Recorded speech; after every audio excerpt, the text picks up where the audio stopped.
Le quartier de Sablance est désormais tristement connu pour sa célèbre zone informelle.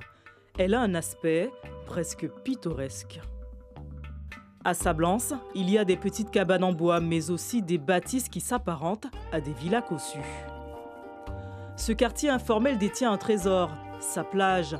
Mais en y regardant vraiment, les évacuations sauvages donnent directement sur le rivage. Ici, une crique à la couleur noirâtre.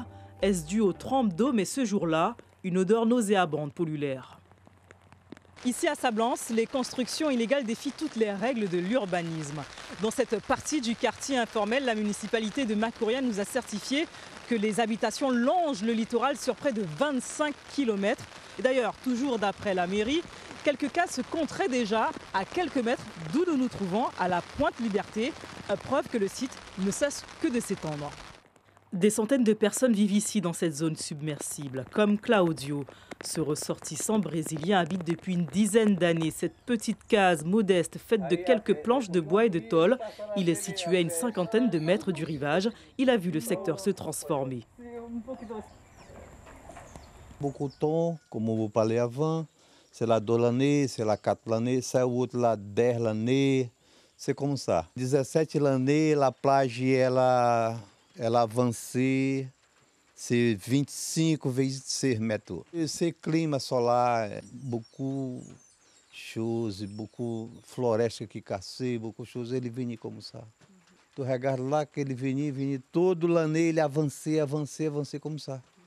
La mairie de Macoria indique avoir effectué des réunions et annoncé qu'il faudrait à terme détruire les habitations construites en zone rouge sur près de 300 mètres en partant de la plage. Il n'y a aucun terrain communal sur Sablance, se décharge la municipalité.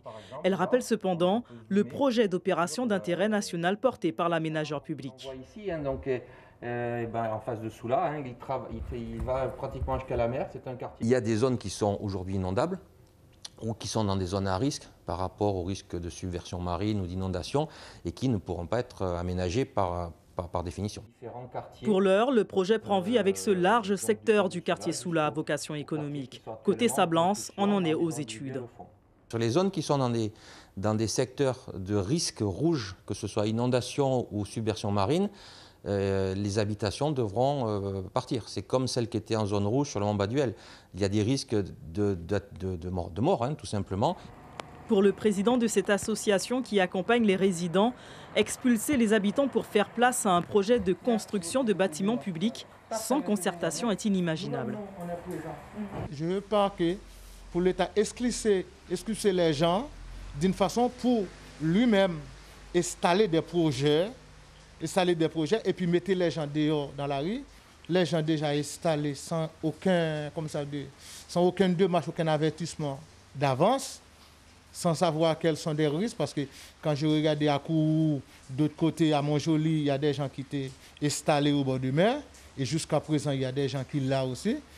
Et ici, je ne sais pas comment ça va se passer. C'est pour ça que je veux parler honnêtement, ça c'est l'État lui-même qui voit et comment il va améliorer les choses. L'histoire de Sablance est loin d'être unique. Des milliers de personnes ont été expulsées de quartiers informels, souvent avec des préavis très longs et sans solution de relogement.